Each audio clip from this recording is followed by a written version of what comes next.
ప్యూ research centre నివేదిక ప్రకారం ముస్లిం జనాభా 2010 సంవత్సరం నుంచి 2020 వరకు ఏకంగా 347 మిలియన్లు అంటే 34.7 కోట్లు పెరిగి మొత్తం ప్రపంచవ్యాప్తంగా 200 కోట్లకు చేరినట్లు నివేదిక ఇచ్చింది.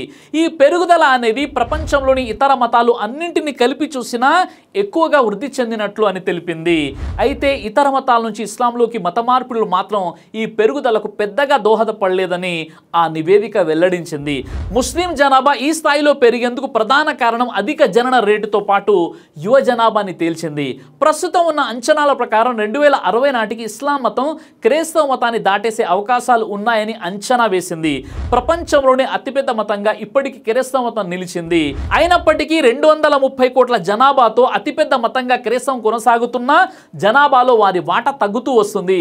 2010 నుంచి 2020 వరకు 10 ఏళ్లలో క్రైస్తవ మతం వాటా 1.8% తగ్గినట్లు ప్యూ రీసెర్చ్ సెంటర్ రిపోర్టు తేల్చింది. ముస్లిం జనాభా 10 ఏళ్లలో 34.70 కోట్లు పెరిగి 200 కోట్లకు చేరింది. ఈ శతాబ్దం మధ్య నాటికి ఇది క్రైస్తవులను చేరనుంది. ప్రపంచ జనాభాలో 14.9%గా హిందువుల జనాభా స్థిరంగా ఉండి ప్రపంచంలోనే 4వ అతిపెద్ద మతంగా నిలిచినట్లు తెలిసింది. మిడిల్ ఈస్ట్, ఉత్తర ఆఫ్రికా ప్రాంతానికి హిందువులు వలస వెళ్లడంతో అక్కడ వారి జనాభా 2010 నుండి 2020 మధ్య 62% పెరిగినట్లు ఈ నివేదిక బయటపెట్టింది.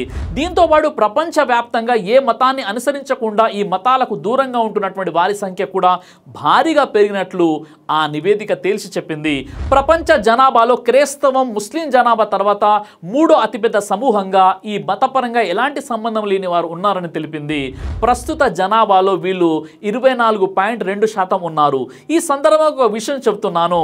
అరచేతిని అడ్డుపెట్టి సూర్యకాంతిని ఆపలేరు. అర్థమయ్యే వారికి అర్థమైనంత అంతరార్థం ఇందులో ఉంది.